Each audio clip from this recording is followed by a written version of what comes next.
El aire acondicionado del despacho del licenciado Rivas siempre estaba demasiado frío.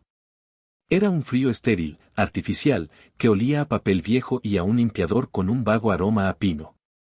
Me abracé a mí misma, sintiendo como el frío se colaba bajo la tela de mi blusa, un presagio helado de lo que estaba por venir.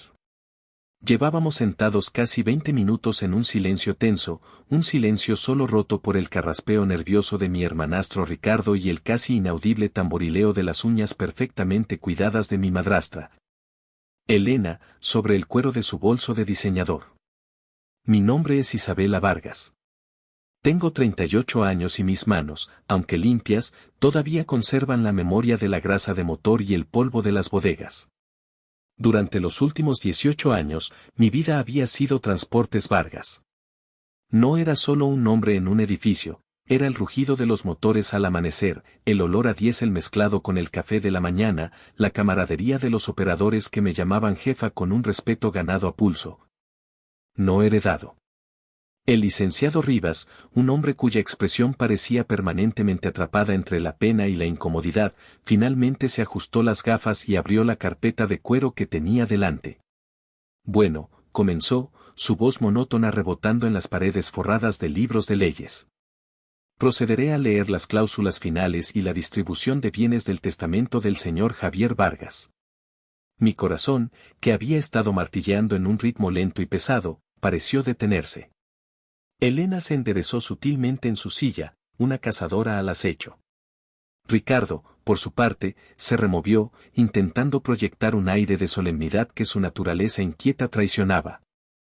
En lo que respecta a los bienes personales, cuentas de ahorro y fondos de inversión, estos se dividirán en partes iguales entre sus 3 hijos, Isabela, Mateo y Ricardo Vargas. Respiré hondo, un alivio momentáneo. Quizás mi miedo era infundado. Quizás mi padre, en sus últimos momentos, había recordado quién era yo. Y en lo que respecta al control total y propiedad de la empresa familiar, Transportes Vargas, S.A.D.C.B., así como la propiedad familiar ubicada en la calle de los Fresnos número 42, con todo su contenido, se legan en su totalidad a su hijo, Ricardo Vargas. El mundo se detuvo. El frío del aire acondicionado finalmente me llegó a los huesos. No era solo la empresa. Era la casa. La casa donde crecí, donde mi madre plantó las bugambilias que todavía trepaban por la fachada. La casa que contenía cada fotografía, cada recuerdo, cada pedazo tangible de la vida que habíamos tenido antes de que Elena y Ricardo llegaran. Miré a mi hermanastro. Ricardo tenía una expresión de sorpresa mal ensayada, como un actor mediocre en una obra de teatro escolar. Pero Elena no se molestó en fingir. Una sonrisa, una línea delgada y satisfecha en un rostro que la cirugía había intentado, sin éxito, despojar de crueldad, se dibujó en sus labios. Se inclinó hacia mí, su perfume caro invadiendo mi espacio, y susurró, su voz un siseo venenoso apenas para mis oídos: la sangre no lo es todo, querida. No reaccioné. No grité. No lloré. Una extraña calma, una claridad gélida, se apoderó de mí. Este no era el momento de la debilidad. Este era el momento de la observación. Asentí lentamente, como si aceptara una verdad universal. Me levanté de la silla, el cuero haciendo un suave gemido de protesta. Miré al licenciado Rivas, quien desvió la mirada, avergonzado. Luego miré a Ricardo, que ahora parecía un niño al que le habían dado un juguete demasiado complicado. Y finalmente, miré a Elena. Sostuve su mirada triunfante por un segundo que se sintió como una eternidad, y sin decir una sola palabra, me di la vuelta y caminé hacia la puerta. Mi hermano menor, Mateo, me alcanzó en el pasillo. Su rostro joven estaba pálido de ira. Isabela. Esto es una locura. No puedes dejar que se salgan con la suya. La empresa eres tú. La casa es tuya, es de mamá. Puse una mano en su hombro, mi tacto firme y tranquilizador. Lo sé, dije, mi voz sonando extrañamente distante a mis propios oídos. Y ellos también lo saben. Por eso lo hicieron. ¿Qué vamos a hacer?, preguntó, su voz quebrada por la impotencia. Lo miré, y por primera vez desde que escuché las palabras del abogado, sentí una chispa. No de ira, sino de algo más afilado, más peligroso. Lo que él nunca esperaría, respondí, mientras caminábamos hacia el elevador. Vamos a construir. Pero primero, vamos a observar cómo se derrumba su castillo de naipes. El viaje de regreso en mi camioneta fue un torbellino de recuerdos. No eran recuerdos tristes, sino recuerdos forjados en trabajo y sudor. Recordé cuando tenía 20 años, recién salida de la universidad con un título en administración que se sentía inútil. Mi madre acababa de morir, y mi padre estaba perdido en su dolor, al borde de vender los 2 camiones viejos que eran el patrimonio de mi abuelo. Fui yo quien le dijo, no. Vamos a seguir. Por ella. Recordé la primera ruta que manejé yo misma porque un conductor se enfermó, llegando a Monterrey a las 3 de la mañana para asegurarme de que la entrega se hiciera a tiempo. Recordé la noche en que me senté con los líderes del sindicato, no en una oficina, sino en una cantina, bebiendo cerveza y comiendo tacos, negociando un contrato que fue justo para ambas partes. Ricardo, en ese entonces, estaba en algún bar de moda en la Ciudad de México, gastando el dinero de su madre y presumiendo de su inminente MBA. Recordé haber hipotecado el pequeño apartamento que había comprado con mis ahorros para asegurar un préstamo y comprar nuestro primer tráiler nuevo. Recordé haber diseñado yo misma las rutas logísticas que nos permitieron competir con las grandes corporaciones. Transformé una deuda de 2 camiones en una flota de 50, en contratos nacionales, en una familia de más de 100 empleados que confiaban en mí. Y mientras conducía, la fría calma se solidificó en una resolución de acero. Elena tenía razón. La sangre no lo era todo. El sudor lo era. La lealtad lo era. La confianza lo era. Y ellos no tenían nada de eso.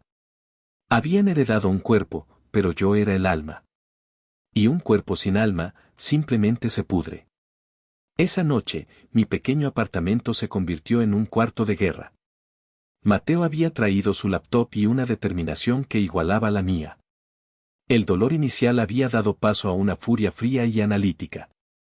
Descorchamos una botella de tequila, pero no era para ahogar las penas, era para afilar la mente.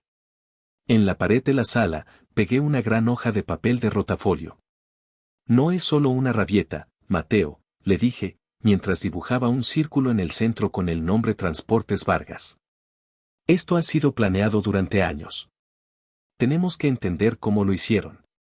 Comenzamos a conectar los puntos, a enlistar cada bandera roja que habíamos ignorado por amor y lealtad a mi padre. ¿Recuerdas hace 2 años?, dijo Mateo, tecleando furiosamente.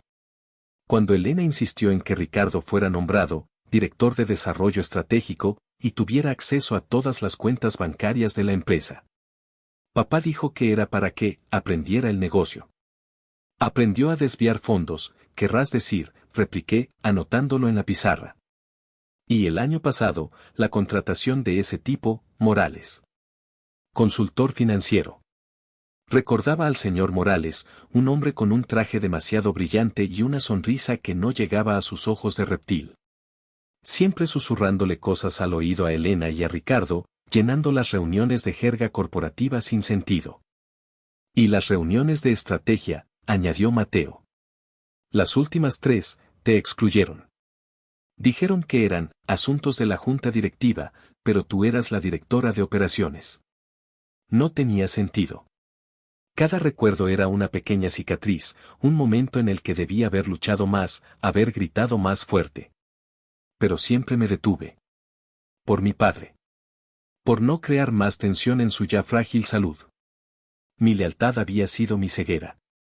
A la mañana siguiente, decidí que necesitaba volver a la oficina una última vez. No por mis cosas, sino por respuestas. Le dije a Mateo que me esperara. Al llegar, el lugar ya se sentía diferente. La recepcionista, una chica joven que yo misma había contratado, me miró con lástima. Ricardo ya estaba allí, pavoneándose, dando órdenes a gente que sabía 10 veces más que él. Lo evité y me dirigí directamente a la vieja oficina de mi padre. El olor a su loción de afeitar y a tabaco de pipa todavía flotaba en el aire. Era un golpe en el estómago. Me senté en su silla de cuero, la piel gastada amoldándose a mí como un viejo abrazo. Y entonces, mis ojos se posaron en el cuadro que colgaba en la pared opuesta. Un paisaje polvoriento de Zacatecas, el lugar de nacimiento de mi abuelo. Recordé algo de mi infancia, mi padre escondiendo mis regalos de cumpleaños donde nadie los encontraría. Moví el cuadro. Detrás, incrustada en la pared, estaba la pequeña puerta de metal de una caja fuerte. Mi corazón latió con fuerza. Probé la combinación que recordaba, la fecha de nacimiento de mi madre. La puerta se abrió con un suave clic. Dentro había varios fajos de documentos amarillentos y una libreta de cuero negro. La libreta era el diario de mi padre. Lo abrí con manos temblorosas. Las últimas entradas eran desgarradoras. 14 de marzo. Elena volvió a sacar el tema. El error de constructora Benítez. Dice que tiene los papeles originales. Que si no aseguro el futuro de Ricardo, la verdad podría salir a la luz. La vergüenza me mataría. Arruinaría nuestro nombre. 2 de abril. Isabela cerró el contrato con Cervecera del Norte. Estoy tan orgulloso que me duele el pecho. Es más hombre que yo. Pero esa fortaleza es la que Elena usa en mi contra. Isabela sobrevivirá, me dice. Ricardo no. ¿Es un acto de amor proteger al débil sacrificando al fuerte? 18 de mayo. Hoy firmé los papeles con Rivas. Siento como si me hubiera arrancado el corazón. Le escribí una carta a Isa, tratando de explicarle. Pero, ¿cómo explicas una traición? La rompí. Que Dios me perdone. Y que ella, algún día, también lo haga. Las lágrimas que no había derramado en el despacho del abogado ahora corrían libremente por mis mejillas. No era solo una traición, era una tragedia. Mi padre no había sido un cobarde, había sido un prisionero, chantajeado por los fantasmas de su pasado y la manipulación de su presente. Mi dolor se transformó. Ya no era solo por mí. Era por él. Por su honor robado.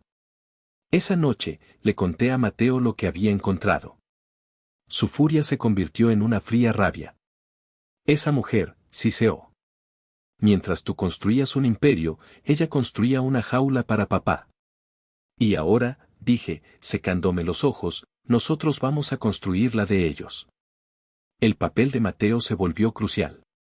Si Elena fue tan meticulosa, razonó él, debió haber dejado un rastro digital. La gente como Morales es arrogante. Creen que nadie es lo suficientemente inteligente como para atraparlos. Durante las siguientes 48 horas, Mateo apenas durmió. Usando sus antiguos accesos de administrador, se sumergió en las profundidades de los servidores de Transportes Vargas.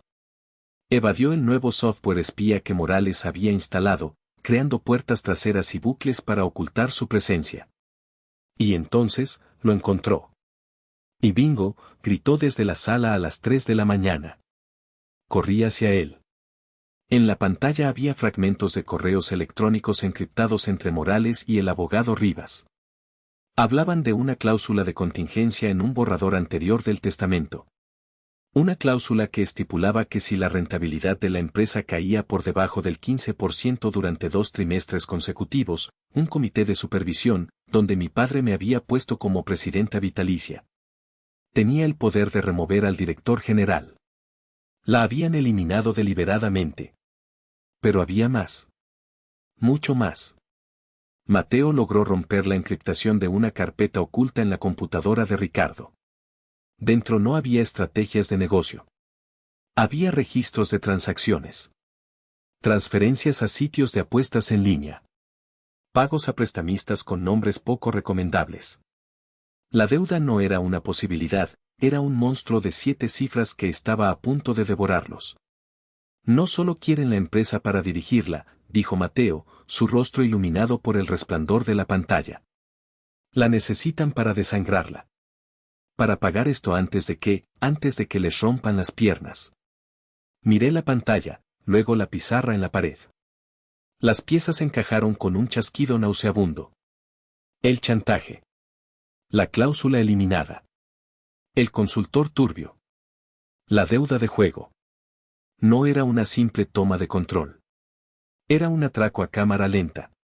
Y nosotros éramos los únicos que lo sabíamos. Mateo, le dije, mi voz tan afilada como un trozo de vidrio roto. Haz una copia de todo. De cada byte. Guárdala en 3 lugares diferentes. Porque esto ya no es un drama familiar. Esto es evidencia. La primera semana de Ricardo al mando de Transportes Vargas fue un espectáculo digno de un circo en llamas. Con el señor Morales susurrándole al oído como un diablillo con traje, Ricardo se propuso modernizar y optimizar la empresa que yo había construido con lógica y relaciones humanas. Su primer acto fue convocar una reunión general obligatoria. Se acabaron los viejos métodos, anunció, pavoneándose frente a los operadores, mecánicos y personal administrativo, gente que llevaba más años en la industria que él en el planeta. Vamos a implementar un sistema de rutas dinámicas basado en algoritmos de última generación para maximizar la eficiencia y reducir los costos de combustible. Vi las miradas que se cruzaron en la sala. Don Carlos, mi antiguo gerente de operaciones y un hombre que conocía cada carretera, cada atajo y cada retén federal del país, se mantuvo estoico, pero vi una vena palpitar en su sien. El algoritmo de Ricardo no tenía en cuenta cosas como las condiciones de las carreteras en temporada de lluvias, las cuotas no oficiales que a veces había que pagar en ciertos tramos, o los horarios de descanso que yo había negociado para asegurar que nuestros conductores estuvieran siempre alerta. Era una receta para el desastre. Y el desastre no tardó en llegar. Las decisiones de Ricardo eran una avalancha de estupideces. Intentó renegociar el precio del diésel con nuestro proveedor de toda la vida, amenazándolos con buscar mejores ofertas en el mercado. Solo para descubrir que yo había asegurado un precio preferencial por volumen que nadie más podía igualar. El proveedor, ofendido, nos quitó el descuento. Los costos se dispararon. Luego, implementó las nuevas rutas. Y aquí es donde mi plan entró en la fase 1. Había llamado a don Carlos la noche anterior. Don Carlos, le dije por teléfono, necesito que haga algo por mí. Algo que va a parecer una traición. Hubo un silencio. Dígame, jefa, respondió finalmente, su lealtad inquebrantable. Quiero que se asegure de que los conductores sigan las nuevas rutas de Ricardo. Al pie de la letra. Sin desviaciones, sin usar su experiencia. Que hagan exactamente lo que el algoritmo les dice. Don Carlos comprendió al instante. Entendido, jefa. El niño quiere ver cómo funciona su juguete. Se lo vamos a enseñar. El incidente que lo cambió todo ocurrió el jueves. Teníamos un contrato exclusivo y extremadamente lucrativo con la mayor cervecera del país. Era nuestro cliente estrella. Requerían entregas justo a tiempo en sus centros de distribución, con márgenes de error de menos de 1 hora. Un retraso significaba parar toda una línea de embotellado, costándoles cientos de miles de pesos. Ricardo, en su infinita sabiduría, asignó la ruta de la entrega más importante de la semana a su nuevo algoritmo. La ruta enviaba a un convoy de 5 tráileres cargados con miles de cajas de cerveza por una carretera estatal que, como cualquier conductor novato sabía, se convertía en un lodazal intransitable con la primera lluvia. Y, por supuesto, llovió. Recibí la llamada de don Carlos a mediodía. Están atascados, jefa. Hasta los ejes. No se moverán en al menos 24 horas. Media hora después, mi teléfono sonó de nuevo. Era el director de logística de la cervecera, un hombre llamado Ernesto a quien yo conocía desde hacía 10 años. Estaba fuera de sí. Isabela. ¿Qué demonios está pasando? Tu hermanastro me está diciendo que hay un retraso inesperado. Y voy a perder $500,000 si esos camiones no llegan antes de las 6 de la tarde.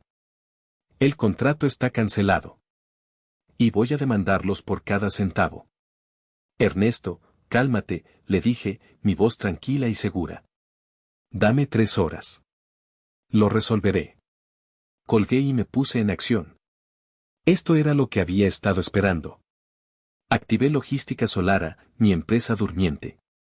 Llamé a 2 de mis conductores más leales que estaban de vacaciones. Llamé a un contacto en un patio de maniobras cercano al lugar del desastre. En menos de una hora, yo misma estaba en mi camioneta, dirigiéndome al lugar. Cuando llegué, la escena era patética. Los 5 tráileres de Transportes Vargas estaban hundidos en el lodo, y Ricardo, a quien alguien debió haber obligado a ir, estaba parado a un lado de la carretera, gritándole a los conductores por su teléfono celular, con sus mocasines de diseñador cubiertos de barro. Ignorándolo por completo, me puse a trabajar. Con el equipo que había conseguido, organizamos la transferencia de la carga de los camiones atascados a 3 camiones secos que había alquilado. Era un trabajo brutal, bajo la lluvia, pero mi gente y yo lo hicimos con una eficiencia que dejó a Ricardo boquiabierto. A las 5 de la tarde, los 3 nuevos camiones, con el logo recién impreso de Logística Solara en las puertas, estaban en camino. Yo misma manejé el camión líder. A las 5:45, 15 minutos antes de la hora límite, llegamos al centro de distribución de la cervecera. Ernesto me estaba esperando en el andén de carga, con una expresión de incredulidad. No sé cómo lo hiciste, Isabela, dijo, sacudiendo la cabeza. Pero salvaste el día. Es lo que hago, Ernesto, respondí, bajando de la cabina. Me aseguro de que el trabajo se haga. Al día siguiente, Ricardo me llamó. Su voz era una mezcla de humillación y pánico. El director de la cervecera le había llamado.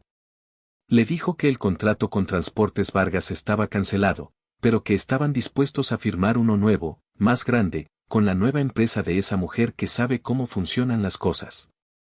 Ricardo estaba atrapado. Sus inversionistas, los prestamistas de Morales, estaban furiosos. Su cliente más grande lo había abandonado. Su reputación, si alguna vez la tuvo, estaba por los suelos. Fue entonces cuando el abogado Rivas, probablemente por orden de Elena para intentar controlar el daño, le hizo la sugerencia. Quizás debería subcontratar la gestión de los clientes problemáticos. Temporalmente. Alguien que ellos conozcan. Alguien en quien confíen. Esa tarde, Ricardo me llamó de nuevo. Me ofreció, con la voz ahogada por el orgullo herido, un contrato de consultoría externa. Yo manejaría a los 10 clientes más importantes. A cambio, me pagaría una comisión del 20% sobre la facturación. Acepté con una seriedad profesional, como si le estuviera haciendo un favor. Él pensó que había encontrado una solución temporal, que me tenía controlada. Pero lo que realmente había hecho era entregarme las llaves del reino. Me estaba pagando para robarle su propia empresa, y ni siquiera se daba cuenta. El cebo había funcionado a la perfección. Las siguientes 2 semanas fueron un ejercicio de surrealismo corporativo. Oficialmente, yo era una contratista externa. En la práctica, me había convertido en el corazón que latía fuera del cuerpo moribundo de Transportes Vargas. Mi equipo y yo operábamos desde una bodega que habíamos alquilado en las afueras de la ciudad. El lugar olía a pintura fresca, a café recién hecho y a optimismo. Teníamos pizarrones blancos cubiertos de nuevas rutas logísticas, planes de expansión y listas de clientes potenciales. El logo de Logística Solara, un sol estilizado saliendo sobre una carretera, estaba por todas partes. Era el amanecer de algo nuevo. Mientras tanto, en las oficinas de Transportes Vargas, reinaba el crepúsculo. Ricardo, habiéndome delegado la parte difícil del trabajo, se dedicaba a lo que mejor sabía hacer, gastar dinero. Compró muebles nuevos para su oficina, habló de rediseñar el logo y pasó horas en reuniones con el señor Morales, planeando cómo apalancar los activos de la empresa. Mi contrato me daba la cobertura legal perfecta. Mantenía comunicación directa y constante con los clientes clave. Sí, Ernesto, tu carga para Guadalajara ya va en camino, le decía al director de la cervecera. No te preocupes, el papeleo sigue diciendo, Transportes Vargas, pero la operación la manejamos nosotros. Tu carga está segura. Los clientes estaban felices. Los ingresos seguían fluyendo hacia las cuentas de Ricardo, lo que lo mantenía tranquilo. Y Elena, viéndome fuera del edificio principal, debió pensar que me había neutralizado. Pero detrás de esta fachada, el asedio estaba en marcha. Cada llamada, cada correo, Cada entrega exitosa era una demostración del abismo que existía entre la competencia de Logística Solara y la ineptitud de Transportes Vargas. Sutilmente, preparaba el terreno. Estamos experimentando algunas reestructuraciones internas para mejorar el servicio, les decía a los clientes. Pronto les informaremos de un nuevo sistema de facturación más eficiente. Don Carlos era mi general en el campo. Había convencido a los mejores mecánicos y al personal administrativo más experimentado para que renunciaran a Transportes Vargas y se unieran a nosotros, ofreciéndoles mejores salarios y, lo más importante, un ambiente de trabajo respetuoso. La vieja empresa se estaba desangrando de talento y Ricardo estaba demasiado ocupado eligiendo el color de su nueva alfombra para notarlo. Mateo, mi arma secreta, era el arquitecto de nuestra fortaleza digital. Había construido desde cero una plataforma logística para Logística Solara que era infinitamente superior al sistema obsoleto de la vieja empresa. Pero su trabajo más importante se realizaba en las sombras. Continuaba monitoreando la red de Transportes Vargas. Y una noche, encontró el plan final de nuestros enemigos. Isa, tienes que ver esto, me dijo, su voz tensa a través del teléfono. Fui a su apartamento de inmediato. En su pantalla, había un borrador de un correo electrónico, guardado en la carpeta de Ricardo. Era un mensaje de Morales. Ricardo, el plan es simple. Usamos los ingresos de este mes, estabilizados por la consultoría de tu hermanastra, para hacer un pago de buena fe a nuestros socios y calmarlos. Inmediatamente después, el lunes por la mañana, presentaremos la solicitud de bancarrota. El informe del contador, que ya está preparado, mostrará un déficit masivo, culpando a la gestión financiera negligente y posible malversación del periodo anterior. Es decir, ella. Las facturas y los libros contables que hemos reconstruido lo demostrarán. Cuando las autoridades intervengan, ella será la principal sospechosa. Para cuando pueda demostrar su inocencia, si es que puede, nosotros ya estaremos en las Bahamas y la empresa será historia. La casa se venderá en la liquidación para cubrir las deudas restantes. Jaque mate. Sentí un frío que no tenía nada que ver con el aire acondicionado. Esto ya no era sobre robar una empresa. Era sobre destruir mi vida, mi reputación, mi futuro. Querían meterme en la cárcel para cubrir su propio fraude. No solo quieren hundir el barco, susurró Mateo, leyendo mis pensamientos. Quieren asegurarse de que te hundas con él, encadenada al ancla. Miré el correo, la evidencia de su maldad absoluta. Cualquier atisbo de duda, cualquier pizca de piedad que pudiera haber sentido, se evaporó. Ya no se trataba de negocios. Se trataba de supervivencia. Mateo, dije, mi voz tranquila, pero con un filo de acero. Dijiste que Morales era arrogante. ¿Dónde guarda la información real? ¿Los libros contables originales, antes de que los falsificaran? Mateo amplió un diagrama de la red. No es estúpido. Los datos crudos, los que demuestran su fraude, no están en los servidores principales. Los tiene en un disco duro encriptado en su laptop personal. La que siempre lleva consigo y deja en su escritorio por la noche. Entonces, dije, mirando a mi hermano. Necesitamos esa laptop. El plan de ellos era para el lunes. Hoy era jueves. El tiempo corría en nuestra contra. El asedio silencioso estaba a punto de convertirse en una incursión a todo o nada. Teníamos que conseguir la prueba definitiva antes de que ellos apretaran el gatillo. La Guerra Fría estaba a punto de estallar en una confrontación total. El viernes por la tarde, el aire en nuestra bodega de Logística Solara crepitaba con una tensión casi eléctrica. Teníamos menos de 72 horas. Nuestro plan tenía que ser perfecto, ejecutado con la precisión de un reloj suizo. El viernes es el mejor día, dijo Mateo, señalando un plano de las oficinas de Transportes Vargas que había dibujado en la pizarra. Ricardo y Morales suelen irse temprano a celebrar el fin de semana. La seguridad se relaja. Pero necesitamos una distracción. Algo lo suficientemente grande como para sacar a Ricardo de su oficina si todavía está allí, y para mantener ocupado al guardia de seguridad. Mis ojos se encontraron con los de don Carlos al otro lado de la mesa. Él asintió lentamente, una media sonrisa formándose en su rostro curtido. Déjeme eso a mí, jefa. Creo que uno de nuestros viejos camiones está a punto de tener un pequeño problema con el sistema de frenos justo en la puerta principal del patio.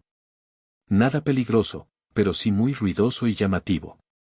El plan era arriesgado hasta la locura.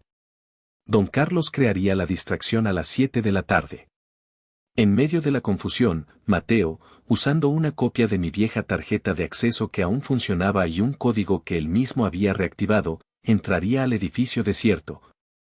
Iría a la oficina de Morales y clonaría el disco duro de su laptop. Era una misión que no podía durar más de 10 minutos.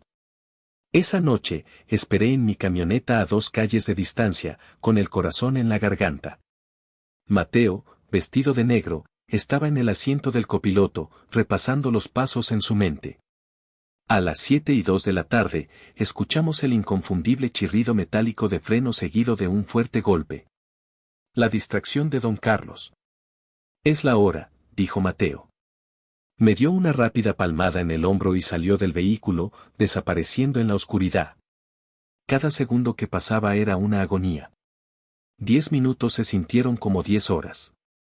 Imaginé 1000 escenarios en los que todo salía mal, una alarma silenciosa, el guardia que no caía en la trampa, Morales regresando por algo que olvidó.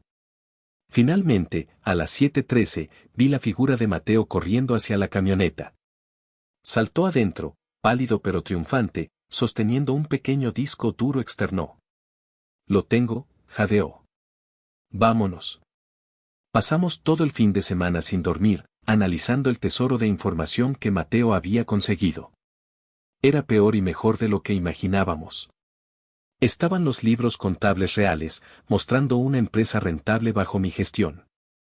Y junto a ellos, los libros falsificados, con entradas fraudulentas y gastos inflados. Estaban los correos con los prestamistas, las amenazas, los planes detallados para incriminarme.